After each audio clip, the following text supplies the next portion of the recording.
ಕಿತ್ತಂಡೂರು ವೆಂಕಟರಾಮ್ರವರ ಸಾರಥ್ಯದಲ್ಲಿ ನಡೆಯುತ್ತಿರುವ punch TV Kannada ನ್ಯೂಸ್ಗೆ ಸ್ವಾಗತ. ಪ್ರಾಥಮಿಕ ಶಾಲಾ ನಿವೃತ್ತ ಶಿಕ್ಷಕರಿಗೆ ಸನ್ಮಾನ, ವಿದ್ಯಾರ್ಥಿಗಳಿಗೆ ಪ್ರತಿಭಾ ಪುರಸ್ಕಾರ.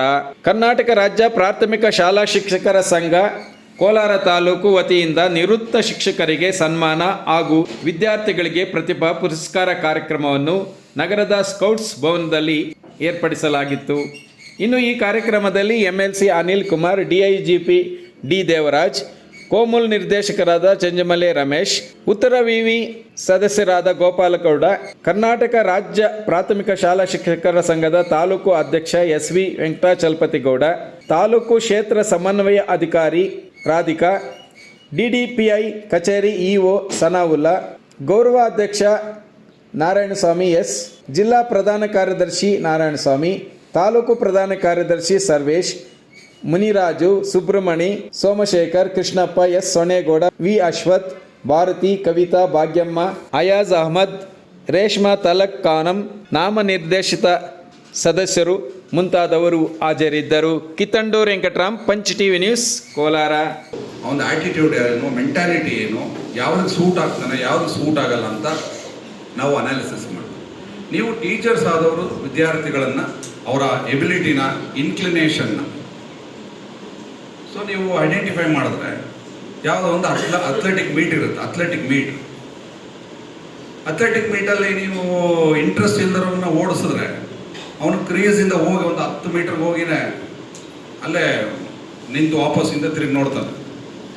ಆದರೆ ಯಾರೋ ಒಬ್ಬ ಇರ್ತಾನೆ, ಅವನಿಗೆ ಎಷ್ಟು ಸ್ಟ್ಯಾಮಿನಾ ಇರುತ್ತೆ ಅಂದರೆ ಅವನು ನಿಮ್ಮ ಶಾಲೆಗೆ, ನಿಮಗೆ ಗೌರವ ತರಿಸೋ ಶಕ್ತಿ ಮತ್ತು ಯುಕ್ತಿ ಅವನಲ್ಲಿರುತ್ತೆ. ಅದನ್ನು ಐಡೆಂಟಿಫೈ ಮಾಡೋದು ನಮ್ಮ ಜವಾಬ್ದಾರಿ. ಸೊ ಈ ಟ್ಯಾಲೆಂಟ್ ಸರ್ಚ್ ಕಡೆಗೆ ನಿಮ್ಮ ವಿದ್ಯಾರ್ಥಿಗಳೇನಿದ್ದಾರೆ ನಿಮ್ಮ ಶಾಲೆಗಳಲ್ಲಿ ಅವ್ರ ಬಗ್ಗೆ ಸ್ವಲ್ಪ ಗಮನ ಕೊಟ್ಟರೆ, ಐಡೆಂಟಿಫೈ ಮಾಡಿದ್ರೆ ನೀವು ಕೇಳ್ಬೋದು, ಐಡೆಂಟಿಫೈ ಮಾಡಿ ಏನು ಮಾಡ್ಬೋದು. ಈ ಥರ ಒಂದು ಸಮಾವೇಶಗಳಲ್ಲಿ, ಕ್ರೀಡಾಕೂಟಗಳಲ್ಲಿ ಸೇರಿದಾಗ ನಮ್ಮ ಸ್ಕೂಲಲ್ಲಿ ಈ ಥರ ಚೆನ್ನಾಗಿದ್ದಾನೆ, ನಮ್ಮ ಸ್ಕೂಲಲ್ಲಿ ಹೀಗಿದ್ದಾನೆ, ಮತ್ತು ಅವರ ಪೇರೆಂಟ್ಸ್ ಬಂದಾಗ ನಿಮ್ಮ ಹುಡುಗ ಭಾಳ ಸ್ವಲ್ಪ ಕ್ರಿಕೆಟಲ್ಲಿ ಚೆನ್ನಾಗಿ ಆಡ್ತಾನೆ, ವಾಲಿಬಾಲಲ್ಲಿ ಚೆನ್ನಾಗಿ ಆಡ್ತಾನೆ, ಸ್ವಲ್ಪ ನೋಡಿ ಒಂದು ಸ್ವಲ್ಪ ಪ್ರಾಕ್ಟೀಸ್ ಹಾಕಿ, ಈವ್ನಿಂಗ್ ಹಾಕಿ ಅಂದರೆ ಆ ಮಗು ಎಲ್ಲೋ ಬೆಳೆದು ಮುಂದೆ ದೊಡ್ಡವರಾಗಿ ಒಂದು ಅವಕಾಶ ಸಿಗುತ್ತೆ. ಅಲ್ಲೆಲ್ಲೋ ಬಿಹಾರ್ನಲ್ಲಿ ಆ ಹುಡುಗ ಸೂರ್ಯವಂಶಿ ಹೊಡಿತಾ ಇರ್ಬೇಕಾದ್ರೆ ನೀವೆಲ್ಲ ನೋಡಿರ್ಬೇಕು, ನೋಡಿದಿರಾ? ಸೂರ್ಯವಂಶಿ ನೋಡಿರಲ್ಲ, ನೀವು ಯಾವ ಕಡೆ ಹಾಕಿ ಬಾಲವನ್ನು, ಎಲ್ಲ ಬಾಲನ್ನ ಬೌಂಡ್ರಿ ಕಳಿಸ್ತಾನೆ, ಇಲ್ಲ ಆಕಾಶಕ್ಕೆ ಕಳಿಸ್ತಾನೆ. ಸೊ ಹಾಗೆ ಟ್ಯಾಲೆಂಟು ನಿಮ್ಮ ಸರ್ಚ್ ಬಿಗಿನಿಂಗ್ ಚೈಲ್ಡ್ಹುಡ್ಡಲ್ಲಿ ಟ್ಯಾಲೆಂಟ್ ಸರ್ಚ್ ಮಾಡೋ ಜವಾಬ್ದಾರಿ ಭಾಳಷ್ಟು ನಿಮ್ಮ ಮೇಲೆ ಇದೆ. ಅದು ಬಿಟ್ಟು ರೊಟೀನ್ ನೀವೇನು ಪಠ್ಯ ಪುಸ್ತಕಗಳಿದೆ ಅದನ್ನು ಪಾಠ ಮಾಡಿ, ಇದ್ರ ಕಡೆ ಒಂದು ಚೂರು ಗಮನ ಕೊಟ್ಟು ಅವ್ರ ತಂದೆ ತಾಯಿಗೋ, ಇಲ್ಲ DDPIಗೋ, ಇಲ್ಲ ಡಿಸ್ಟ್ರಿಕ್ಟ್ ಲೆವೆಲಲ್ಲಿ, ತಾಲೂಕು ಲೆವೆಲಲ್ಲಿ ಸ್ಪೋರ್ಟ್ಸ್ ಡಿಪಾರ್ಟ್ಮೆಂಟ್ ಇದೆ, ಅವ್ರ ಗಮನಕ್ಕೆ ತಂದರೆ ನಾಳೆ ಯಾರು ಅವ್ರಿಗೆ ಸ್ಪಾನ್ಸರ್ ಮಾಡೋದು, ಇಲ್ಲ ಕರ್ಕೊಂಡು ಹೋಗೋದು, ಒಂದು ದಾರಿ ತೋರಿಸೋದು ಆದರೆ ಜಿಲ್ಲೆಗೆ, ನಿಮ್ಮ ಶಾಲೆಗೆ ಒಂದು ಅನುಕೂಲ ಆಗ್ತದೆ.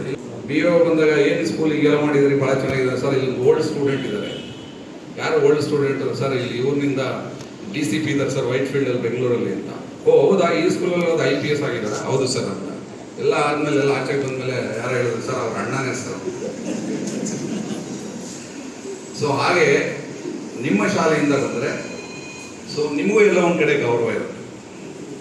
ಹಾಗಾಗಿ ದಯವಿಟ್ಟು ಅದನ್ನು ಒಂದು ಪ್ರಾಮಾಣಿಕ ಪ್ರಯತ್ನ ಮಾಡಿ. ಯಾರೋ ಅಲ್ಲೆಲ್ಲೋ ಅನ್ಎಜುಕೇಟೆಡ್ ಅವರು ಈ ರೀತಿ ಮಾಡಿದ್ರೆ ಪರವಾಗಿಲ್ಲ, ಅವನಿಗೆ ವಿದ್ಯಾಭ್ಯಾಸ ಇರಲಿಲ್ಲ ಅಂತ. ಎಜುಕೇಟೆಡ್ ಆದಂಥ ನಾವೇ ಈ ರೀತಿ ಹೋಗಿ ಹೊಟ್ಟೆ ಕಿಚ್ಚರಿಂದ ಈ ರೀತಿ ಮಾಡಿದಾಗ ಯಾರಿಗೆ ಲಾಸ್ ಆಗಿದ್ದದು? 2 ವರ್ಷ ಮಕ್ಕಳಿಗೆ, ಸರ್ಕಾರಿ ಶಾಲೆಯಲ್ಲಿ ಹೋದಂಥ ಮಕ್ಕಳಿಗೆ 2 ವರ್ಷ ಯೂನಿಫಾರ್ಮ್ ತಪ್ಪಿತು, ಅಲ್ಲಿ ಬರ್ತಿದ್ದಂಥ ಬುಕ್ಸ್ ತಪ್ಪಿತು, ಅಲ್ಲಿ ಬರ್ತಿದ್ದಂಥ ಬ್ಯಾಗ್ಸ್ ತಪ್ಪಿತು. ಒಬ್ಬ ಸಣ್ಣ ಒಂದು 2 ಹೊಟ್ಟೆ ಕಿಚ್ಚಿಗೆ. ಸೊ ಸಮಾಜ ತಿದ್ದೋದು ಅಂದರೆ ಇದು. ದಯವಿಟ್ಟು ಈ ಥರದ ಸಂಕುಚಿತ ಮನೋಭಾವನ, ಮನುಷ್ಯ ಬದುಕಿ ಬೆಳೆದ್ರೆ ಸಮಾಜನ ಬೆಳೆಯುತ್ತೆ, ನಿಮ್ಮ ಜೊತೆ ಇರೋರು ಬೆಳೀತಾರೆ, ನೀವು ಅಂದ್ಕೊಂಡಿದ್ದು ಕೂಡ ಅದಾಗತ್ತೆ. ಮೇಲ್ಗಡೆ ಭಗವಂತ ಅನ್ನೋನು ನಾವೇನು ಕನ್ಸಿಡರ್ ಮಾಡ್ತೀವಿ, ಅವನು ಕೂಡ ತಥಾಸ್ತು ಅಂತ ಆಯ್ತು, ಮಾಡಿ ಒಳ್ಳೆಯದಾಗಲಿ. ವೃತ್ತಿಯನ್ನ ಪ್ರಾರಂಭ ಮಾಡಿದ್ದೆ ಶಿಕ್ಷಕ ವೃತ್ತಿಯಿಂದ ಅಲ್ವಾ?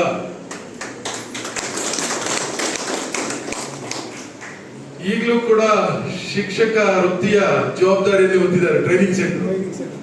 ಸರ್ಕಾರಿ ಶಾಲೆಗಳಲ್ಲಿ ಆ ರೀತಿಯ ಉತ್ತಮವಾದಂತ ಗುಣಮಟ್ಟದ ಶಿಕ್ಷಣ ಸಿಗದಿಲ್ಲ ಅಂತಕ್ಕಂಥ ಒಂದು ವಾತಾವರಣ ಇದು ಯಾಕೆ ನಿರ್ಮಾಣ ಆಯ್ತು ಅನ್ನೋದು ಗೊತ್ತಾಗಲಿಲ್ಲ. ಯಾರು ಪ್ರತಿಭಾವಂತರಿದ್ದಾರೆ, ಯಾರು ಮೆರಿಟ್ ಇರ್ತಾರೆ, ನೀವುಗಳು ಸರ್ಕಾರಿ ಶಾಲೆ ಶಿಕ್ಷಕರಾಗಿ ಆಯ್ಕೆಯಾಗಿ ಇವತ್ತು ಸರ್ಕಾರಿ ಶಾಲೆಗಳನ್ನ ನಡೆಸ್ತಕ್ಕಂಥದ್ದು, ಅಲ್ಲಿ ಶಿಕ್ಷಣದ ಬೋಧನೆಯನ್ನು ಮಾಡ್ತಕ್ಕಂಥ ಜವಾಬ್ದಾರಿಯನ್ನು ನೀವು ಹೊತ್ತಿರ್ತೀರಿ. ಸರ್ಕಾರಿ ಕೆಲಸನೇ ಸಿಗದೆ ಇರ್ತಕ್ಕಂಥವ್ರು, ಮೆರಿಟ್ ಅಲ್ಲಿ ರಿಜೆಕ್ಟ್ ಆಗಿರ್ತಕ್ಕಂಥವ್ರು, ಏನೋ ಒಂದು ಶಿಕ್ಷಣವನ್ನ TCH ಇನ್ನೊಂದು ಯಾವುದೋ BEd ಏನೋ ಒಂದು ಮಾಡ್ಕೊಂಡಿದೀವಿ, ಯಾವುದೋ ಒಂದು ಉದ್ಯೋಗ ಮಾಡಲೇಬೇಕು ಜೀವನೋಪಾಯಕ್ಕಾಗಿ ಅಂತೇಳಿ ಅವರು ಪ್ರೈವೇಟ್ ಸ್ಕೂಲ್ಸ್ ಅಲ್ಲಿ ಹೋಗಿ ಟೀಚರ್ ಉದ್ಯೋಗವನ್ನು ಮಾಡ್ತಕ್ಕಂಥ ಶಾಲೆಯಲ್ಲಿ ಯಾವ ರೀತಿಯ ಉನ್ನತವಾದ ಅಥವಾ ಉತ್ತಮವಾದಂಥ ಶಿಕ್ಷಣ ಸಿಗ್ತದೆ ಅಂತ ನಾವು ನಿರೀಕ್ಷೆ ಮಾಡಬಹುದು. ಇದನ್ನು ನಾವು ನಮಗೇನೆ ಪ್ರಶ್ನೆ ಮಾಡ್ಕೊಳ್ಬೇಕಾಗ್ತದೆ. ಬಹುಶಃ ಇದು ಬದಲಾವಣೆ ಆಗ್ಬೇಕಾದ್ರೆ ಸಮಾಜದಲ್ಲಿ ಬಹಳ ದೊಡ್ಡ ರೀತಿಯಲ್ಲಿ ಇದು ಒಂದು ಆಂದೋಲನದ ರೀತಿಯಲ್ಲಿ ಆಗ್ಬೇಕಾಗ್ತದೆ, ಅಥವಾ ಏನಾದರೂ ಒಂದು ಕಾನೂನಿನ ಮುಖೇನ ಮಾಡ್ಬೇಕೇನೋ ಗೊತ್ತಿಲ್ಲ.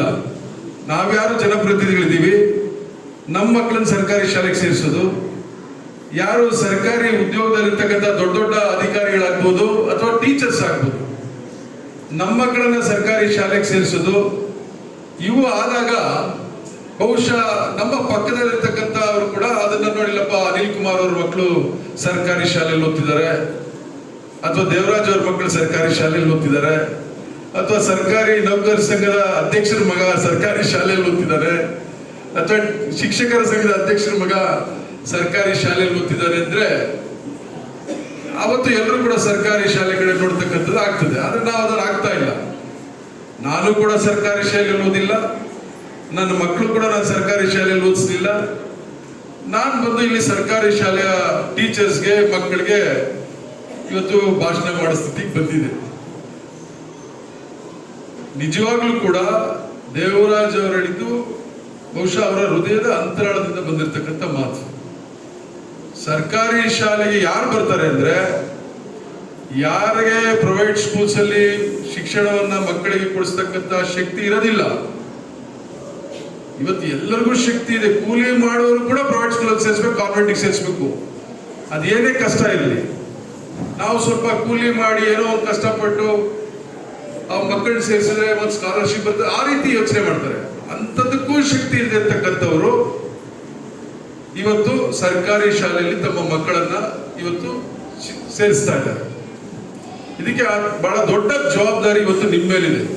ಆ ಮಕ್ಕಳ ಭವಿಷ್ಯವನ್ನ, ಆ ತಂದೆ ತಾಯಿಗಳೇನೋ ಆಸೆ ಹೊತ್ತಿರ್ತಾರೆ, ಕನಸು ಹೊತ್ತಿರ್ತಾರೆ, ನಮ್ಮ ಮಕ್ಕಳಿಗೆ ಉತ್ತಮವಾದಂತ ಶಿಕ್ಷಣ ಸಿಗಬೇಕು, ಅವರು ಉತ್ತಮವಾದಂತ ಒಂದು ನಾಳೆ ಭವಿಷ್ಯದಲ್ಲಿ ಉದ್ಯೋಗಕ್ಕೆ ಸೇರ್ಕೋಬೇಕು, ಎಲ್ಲರಂತೆ ಸಮಾಜದಲ್ಲಿ ಅವರು ಕೂಡ ಉನ್ನತ ಸ್ಥಾನಗಳಿಗೆ ಹೋಗ್ಬೇಕು ಅಂತ ಕನಸು ಕಾಣ್ತಿರ್ತಾರೆ ತಂದೆ ತಾಯಿಗಳು. ಅದು ಯಾರ ಕೈಯಲ್ಲಾದರೂ ಮಾಡ್ತಕ್ಕಂಥ ಶಕ್ತಿ ಇದೆ ಅಂದ್ರೆ ಅದು ನೀವು ಸರ್ಕಾರಿ ಶಾಲೆಯ ಶಿಕ್ಷಕರು, ನಿಮ್ ಕೈಲಿ. ಶಿಕ್ಷಕ ನೋಡಿ, ಆ ಪದದಲ್ಲೇ ಇದೆ, ಶಿಕ್ಷಣವನ್ನು ಕಲಿಸ್ತಕ್ಕಂಥವ್ರು. ಒಂದು ರೀತಿಯ ಶಿಲ್ಪಿಗಳು ನೀವೆಲ್ಲ ಕೂಡ. ಶಿಲ್ಪಿಯ ಕೈಗೆ ಯಾವ ರೀತಿ ಒಂದು ಕಲ್ಲನ್ನು ಕೊಟ್ರೆ, ಯಾವ ರೀತಿ ಅದಕ್ಕೆ ಮೂರ್ತಿಯ ಸ್ವರೂಪವನ್ನು ಕೊಟ್ಟು, ಬಹುಶಃ ನಾವ್ಯಾರು ಕಲ್ಲಿಗೆ ಪೂಜಿಸೋದಿಲ್ಲ, ಆದ್ರೆ ಶಿಲ್ಪಿಯ ಕೈಗೆ ಹೋಗಿ ಅದಕ್ಕೆ ಮೂರ್ತಿಯ ಸ್ವರೂಪ ಕೊಟ್ಟು ಅದನ್ನ ನಾವು ಪೂಜೆ ಮಾಡಿ ಅಂದ್ರೆ ಎಲ್ಲರೂ ಹೋಗ್ತೀವಿ, ಕ್ಯೂ ನಿಂತ್ಕೊಂಡ್ಬಿಡ್ತೀವಿ. ಒಬ್ಬ ವಿದ್ಯಾರ್ಥಿಯನ್ನ ನೀವು ಉತ್ತಮವಾದಂತಹ ಗುಣಮಟ್ಟವಾದಂತಹ ಶಿಕ್ಷಣವನ್ನು ಕೊಟ್ಟು ಉತ್ತಮವಾದಂತಹ ಮೂರ್ತಿಯಾಗಿ ಅವನು ತಯಾರಾಗಿ ಸಮಾಜಕ್ಕೆ ಮತ್ತು PUC ಮಕ್ಕಳಿಗೆ ಪ್ರತಿಭಾ ಪುರಸ್ಕಾರ ಮಾಡ್ತಾ ಇದ್ದೀರಾ. ಎಲ್ಲ ಮಕ್ಕಳಿಗೆ ಇದೊಂದು ಇದೇ ಪ್ರಾಥಮಿಕ ಹಂತ. ಏನು ನೆಕ್ಸ್ಟ್ ಇದಕ್ಕೆ ಹೆಜ್ಜೆ ಇಡೋದಕ್ಕೆ, ನೆಕ್ಸ್ಟ್ ನಿಮ್ಮ ಸ್ಟೇಜ್ಗೆ ಹೆಜ್ಜೆ ಇಡೋದಕ್ಕೆ ಇದೊಂದು ಪ್ರಾಥಮಿಕ ಹಂತ. ಈ ಹಂತದಲ್ಲಿ ಎಲ್ಲರನ್ನು ಪ್ರೋತ್ಸಾಹ ಮಾಡ್ತಾ ಇರೋದಕ್ಕೆ ಅಭಿನಂದನೆ ತಿಳಿಸ್ತಾ, ಎಲ್ಲ ನಿವೃತ್ತ ಶಿಕ್ಷಕರಿಗೆ ಈ ದಿನ ಬೀಳ್ಕೊಡುಗೆಯನ್ನು ಇಟ್ಕೊಂಡಿದ್ದೀರಿ. ಎಲ್ಲ ನಿವೃತ್ತ ಶಿಕ್ಷಕರಿಗೆ ಅವರ ಒಂದು ನಿವೃತ್ತ ಜೀವನ ಸುಖಕರವಾಗಿರಲಿ ಅಂತ ಬಯಸ್ತಾ ತಿಳ್ಕೊಂಡಿದೀನಿ. ನಿರಂತರ ಆಪ್ ಇಂಟ್ರೊಡ್ಯೂಸ್ ಮಾಡೋದು, ಒಂದೊಂದು ಮಗುದು ಫೋಟೋ ತೆಗೆಯೋದು, ಇದೊಂದು ಕೆಲಸ. ಸ್ಯಾಟ್ಸ್ ಅಲ್ಲಿ ಮಾಹಿತಿ ತುಂಬಿಸೋದು, ಮಕ್ಕಳನ್ನ ಅಡ್ಮಿಷನ್ ಮಾಡೋದು, ದಾಖಲೆಗಳನ್ನ ನಿರ್ವಹಿಸೋದು, ಮತ್ತೆ ಯುಡೈಸ್ ಇವತ್ತಿಗೂ ಇದೆ. ಯುಡೈಸ್ ಇದು 4ನೇದು. 5ನೇದು ಇಕೋ ಕ್ಲಬ್ ಆಕ್ಟಿವಿಟೀಸ್. 6ನೇದು FA CC result 6. 7 GPF loan ಬೇಕಾದ್ರೂ ಇವತ್ತು ನಾವು ಆನ್ಲೈನ್ ಅಲ್ಲಿ ಮಾಡ್ಕೋಬೇಕಾಗಿದೆ. ನೆಕ್ಸ್ಟ್ ಟೈಮ್ ಮಾಡಬೇಕಾದ್ರೂ ಈ ಸಲ ನಾವು ಅಪ್ಲೈ ಮಾಡ್ಕೋಬೇಕು. ದೆನ್ ಇವೆಲ್ಲ ಆನ್ಲೈನ್ ಪ್ರೋಗ್ರಾಮ್ಸಿಗೆ next pre test post test ಅದನ್ನ ಮತ್ತೆ LBA ನ SHVR ಮಾಡಿ STMC ತರಬೇತಿ ಮಾಡಿ ಆನ್ಲೈನ್ ಅಲ್ಲಿ ಅಪ್ಡೇಟ್ ಮಾಡಿ. ಅದ್ರ ಜೊತೆಗೆ SIR ವರ್ಕ್ ಇದೆ. ಮತ್ತೆ ಈಡ್ಸ್ ಶಿಕ್ಷಕನ ಮಾಹಿತಿಯನ್ನ ಈಡ್ಸ್ ಅಲ್ಲಿ ಅಪ್ಡೇಟ್ ಮಾಡಬೇಕು. ಎಲ್ಲಕ್ಕೂ ಮಿಗಿಲಾಗಿ ಟೆಕ್ಸ್ಟ್ ಬುಕ್ ನ ಇಂಡೆಂಟ್ ಹಾಕೋದು, ಮತ್ತೆ ಒಂದೇ ಸಲ ಕೊಡಲ್ಲ, 4-5 ಸಲ ಕೊಡ್ತಾರೆ. ಹೇಗೆ ಬರಬೇಕು ಒಂದು ಕ್ಲಸ್ಟರ್ ಇಂದ, ಒಂದು ಹೆಣ್ಮಕ್ಳು ಬರಬೇಕು, ಗಂಡು ಮಕ್ಳು ಬರಬೇಕು, ಇಂಡಿಪೆಂಡೆಂಟ್ ಆಗಿ HMA ಬಂದು ತಗೊಂಡೋಗ್ಬೇಕು. ಒಂದ್ಸಲ ಅಲ್ಲ 10 ಸಲ ತಗೊಂಡೋಗ್ಬೇಕು. ತಗೊಂಡಾದ್ಮೇಲೆ ಮಕ್ಕಳಿಗೆ ವಿತರಣೆ ಮಾಡೋದು, ನೆಕ್ಸ್ಟ್ ಆನ್ಲೈನ್ ಅಲ್ಲಿ ವಿತರಣೆ ಮಾಡುವಂಥದ್ದು. ಮತ್ತೆ ಶೂ ಸ್ಯಾಕ್ಸ್ ಇಂಡೆಂಟ್ ಆಗ್ಬೋದು, ಯೂನಿಫಾರ್ಮ್ ಕಲೆಕ್ಷನ್ ಆಗ್ಬೋದು, ಇಂಡೆಂಟ್ ಆಗ್ಬೋದು, ಡಿಸ್ಟ್ರಿಬ್ಯೂಷನ್ ಆಗ್ಬೋದು. ಜೊತೆಗೆ CSSL ಪೋರ್ಟಲ್ ಅಲ್ಲಿ ಟೀಚರ್ಗೆ ಆಪರೇಟ್ ಮಾಡ್ಲಿಕ್ಕೆ ಬರ್ತಿಲ್ಲ ಇವತ್ತು. ಇಷ್ಟೆಲ್ಲ ಹೊರೆ ಅಂತ ನಾನು ಭಾವಿಸ್ತಿದ್ದೀನಿ. ಸೊ ಇದಕ್ಕೆ ಸೊಲ್ಯೂಷನ್ ನಾವು ಹೇಳೋಣ. ಬರೀ ಪ್ರಾಬ್ಲಮ್ ನೀವು ಸರಿ ಇಲ್ಲ ಅಂತ ಹೇಳೋದಕ್ಕಿಂತನೂ ಇದನ್ನ ಹೇಗೆ ಸರಿ ಮಾಡ್ಬೋದು ಅಂದ್ರೆ, KPC ಶಾಲೆಗೆ ಹೇಗೆ ಇವತ್ತು ಡಾಟಾ ಎಂಟ್ರಿ ಕೊಡ್ತಾ ಇದ್ದೀರಿ, ಆ ರೀತಿ ಕ್ಲಸ್ಟರ್ ಹಂತದಲ್ಲಿ ಒಂದು ಡಾಟಾ ಎಂಟ್ರಿ ಪ್ರೊವೈಡ್ ಮಾಡಿದ್ರೆ